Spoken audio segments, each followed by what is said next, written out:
আসসালামু আলাইকুম প্রিয় দর্শক, কদিন আগে একটা দৈনিক পত্রিকায় একটা রিপোর্ট ছাপা হয়েছিল। সেই রিপোর্টটা হলো 16 জন পলাতক এমপি এখন আমেরিকায়। তো এটার মধ্যে আসলে তেমন নতুনত্ব কিছু নেই।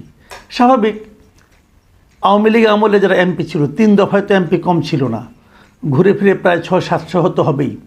তো এই এমপি যারা ছিল তারা দেশে আছেন কয়জন, অথবা ধরা পড়েছেন কয়জন, জেলখানায় আছেন কয়জন? খুবই কম, 100 হবে না।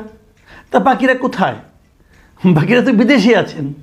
কেউ আমেরিকায় আছেন, কেউ ইংল্যান্ডে আছেন, কেউ ইউরোপের অন্য কোনো দেশে আছেন, কেউ কানাডায় আছেন, কেউ ভারতে আছেন, দেশের বাইরেই আছেন। যে এই নিউজে যে নতুন কিছু আছে তা কিন্তু নয়, কিন্তু যে জিনিসটা আছে, যে জিনিসটার কারণে তারা নিউজটা করেছে সেটা হলো এরা সবাই আমেরিকায় আছে এবং তাদের তথ্য ওনাদের কাছে আছে। তারা কিভাবে গিয়েছেন, সেখানে যে কী করছেন, এইগুলো তথ্য ওনারা কিছু কিছু পেয়েছেন। এগুলো আরও বেরোতে থাকবে। অনেক লোক কানাডায় গেছেন, সেটাও ঠিক আছে। এদের সবারই বাচ্চা কাচ্চা, অনেকেরই বাচ্চা কাচ্চা আমেরিকায় আছেন, ওনারা ওখানে আরামে আছেন। এবং এরপর আজকে যে নিউজটা আমি পড়লাম সেটাও ইন্টারেস্টিং। সেটা হলো যে যুক্তরাজ্যে এবার এটা শিরোনামটা নিউজটা এরকম যে এক ফ্রেমে দেখা গেল সাবেক পলাতক 4 মন্ত্রীকে, মানে 4 জন মন্ত্রী যারা নাকি আওয়ামী লীগ আমলের মন্ত্রী ছিলেন তারা সবাই পালিয়ে আছেন। এর মধ্যে 4 জনকে, এরাও বিভিন্ন জায়গায় বিভিন্ন জন আছেন অনেকে। এবার 4 জন মন্ত্রীকে একই সঙ্গে একই ছবিতে দেখা গেল, মানে 4 জন বসে ওখানে আড্ডা দিচ্ছিলেন। এরা কারা কারা? সাবেক মন্ত্রী আব্দুর রহমান, সাবেক পররাষ্ট্রমন্ত্রী হাসান মাহমুদ, তারপরে খালিদ মাহমুদ চৌধুরী, তারপরে আপনার শফিকুর রহমান চৌধুরী। এই 4 মন্ত্রীকে একসঙ্গে ইংল্যান্ডে দেখা গেছে, যুক্তরাজ্যে দেখা গেছে। এবং এই ছবিটাও আপনারা দেখেন, ছবিটা আপনাদেরকে দেখাচ্ছি। এই ছবিটা তাদের দেখা গেছে। এবং এরা কিভাবে গেলেন এখানে? এখন প্রশ্নটা হলো, এই যে লোকগুলি বারবার বিদেশ যাচ্ছে, বিদেশে তারা পালিয়ে ছিল, কিভাবে ছিল, কিভাবে গেল দেশ ছেড়ে? মূল ঘটনা হলো এদের সবারই বিদেশের ভিসা ছিল, ভিসায় চলে গেছেন। ভিসা হয়তো আগেই নেওয়া ছিল, যুক্তরাষ্ট্র অথবা যুক্তরাজ্য হয়তো 5-10 বছর করে ভিসা দেয়, আর তারা মন্ত্রী ছিলেন, তাদের তো দিবেই। তো ভিসার কার্ড থাকার কারণে তারা এই 5 আগস্টের আগেই তারা অনেকে পালিয়ে গেছেন। কেউ গেছেন জুলাইয়ে, কেউ কেউ জুনেও গেছেন। অবস্থা খারাপ দেখে আর ফিরেননি, ভাবছেন ঠিক আছে অবস্থা একটু ভালো হোক তারপরে ফিরবো, তারপরে তো রয়ে গেছেন। আবার কেউ কেউ গেছেন যাদের নাকি যারা নাকি দ্বৈত নাগরিক, তারা বাংলাদেশের পাশাপাশি ইউরোপের অথবা আমেরিকার, কানাডার তারা নাগরিক হওয়ার কারণে তারা তো দেশে বৈধভাবেই থাকতে পারবেন। এখন এই দ্বৈত নাগরিকত্ব নিয়ে, এটা নিয়ে আমার খুব ইন্টারেস্টিং কিছু ফাইন্ডিংস আছে, কিছু বক্তব্য আছে।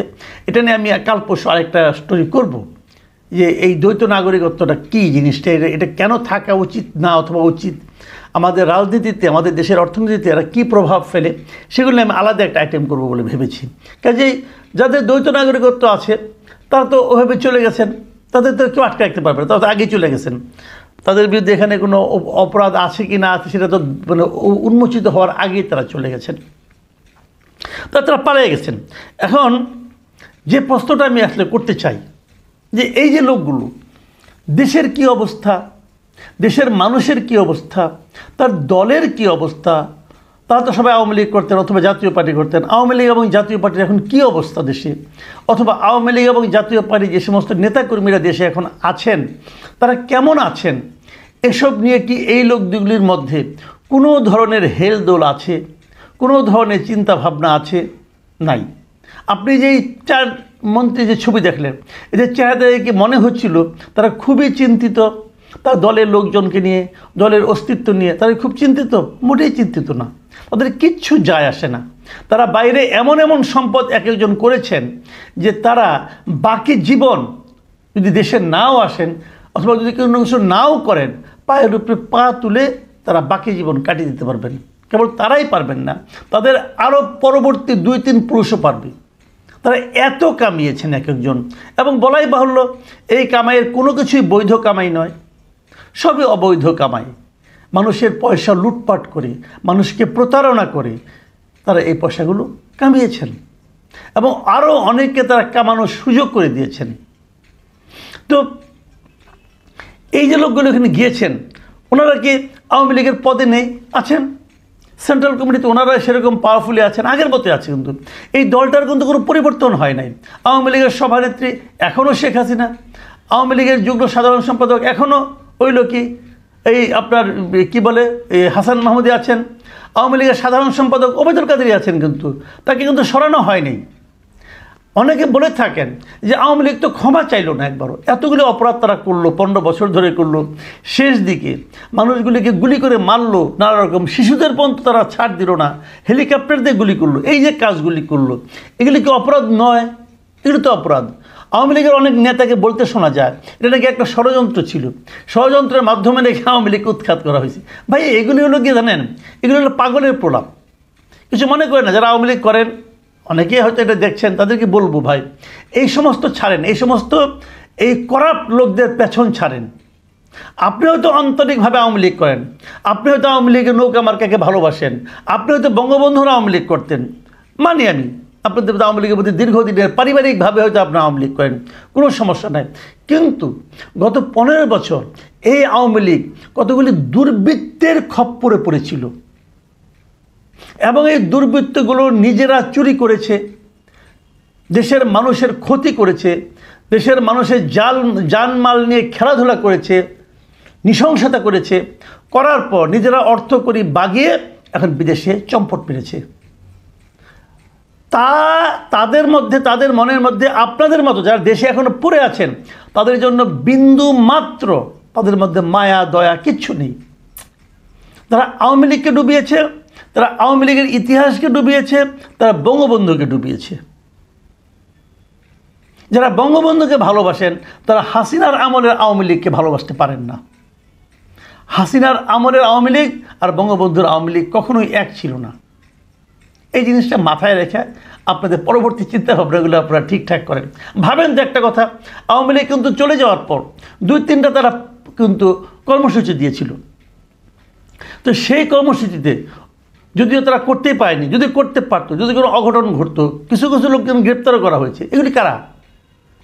এরা কি ওই সমস্ত মন্ত্রীর কারো আত্মীয় স্বজন, কারো ছেলে মেয়ে, কেউ কি এখানে আছে? শেখ হাসিনা তো বিশাল ফ্যামিলি।